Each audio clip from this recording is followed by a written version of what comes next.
ഇലവീഴ പൂഞ്ചിറയിലേക്കാണ് പോയിക്കൊണ്ടിരിക്കുന്നത്.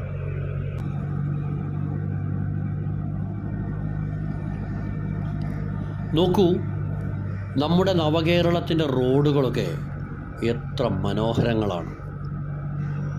ഇലവീഴ പൂഞ്ചിറയിലേക്കുള്ള റോഡാണിത്. വിസ്മയിപ്പിക്കുന്ന കാഴ്ചകളാണ് ഇലവീഴ പൂഞ്ചിറ നമുക്ക് സമ്മാനിക്കുക. പ്രകൃതിയെ സ്നേഹിക്കുന്നവർ, ശാന്തത തേടുന്നവർ ഈ ഉത്തുംഗ ശൃംഗത്തിലേക്ക് കയറി ചെല്ലണം. ഇടുക്കി, കോട്ടയം, പത്തനംതിട്ട, എറണാകുളം, തൃശ്ശൂർ, ആലപ്പുഴ തുടങ്ങിയ ജില്ലകളിലെ ചില സ്ഥലങ്ങൾ ഈ ഉയരങ്ങളിലേക്ക് എത്തിക്കഴിഞ്ഞാൽ നമുക്ക് കാണാൻ കഴിയും. വ്യൂ പോയിൻറ്റിലേക്കുള്ള കയറ്റം ദുർഘടം പിടിച്ചതാണെങ്കിലും ഈ യാത്രയുടെ ഫീൽ കിട്ടാൻ നല്ലത് നടന്നു കയറിപ്പോകുന്നതാണ്. കല്ലും മണ്ണും നിറഞ്ഞ വഴിയാണ്. ഇതൊന്നും ഒരിക്കലും ടാറിട്ട് നന്നാക്കി കളയരുതേ. സമുദ്രനിരപ്പിൽ നിന്ന് 3200 അടി ഉയരെയാണിത്. ആനമുടി കഴിഞ്ഞാൽ പിന്നെ ഇതാണ് ഏറ്റവും ഉയരം കൂടിയ സ്ഥലം. പോലീസിൻ്റെ വയർലെസ് സ്റ്റേഷൻ, പിന്നെ ഇലവീഴ പൂഞ്ചിറ എന്ന സിനിമയിൽ നമ്മൾ കണ്ട ഇടങ്ങൾ എല്ലാം കാണാം. ഇതിപ്പോൾ നല്ല വെയിലാണ്. കോടമഞ്ഞുള്ളപ്പോൾ വന്നാൽ അത് നല്ല അടിപൊളി ഫീൽ ആയിരിക്കും കേട്ടോ.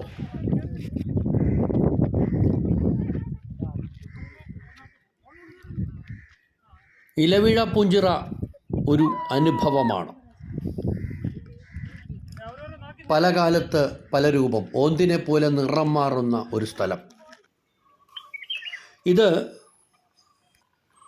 മലയാള മാസത്തിൻ്റെ 3-ാമത്തെ ആഴ്ച മാത്രം തുറക്കുന്ന പ്രത്യേക പൂജ നടത്തുന്ന ഒരു ക്ഷേത്രമാണ്. ഇതാണ് സർക്കാരിൻ്റെ അമൃത സരോവർ കുടിവെള്ളം പദ്ധതി.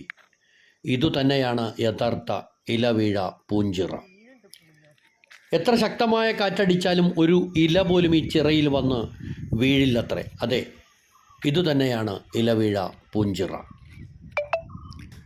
ഇലവീഴ പൂഞ്ചിറ എന്ന സ്ഥലം കാണാൻ എത്തുന്നവർ പലരും ഇവിടെ എത്തി ഈ ചിറ കാണാതെയാണ് മടങ്ങാറ്.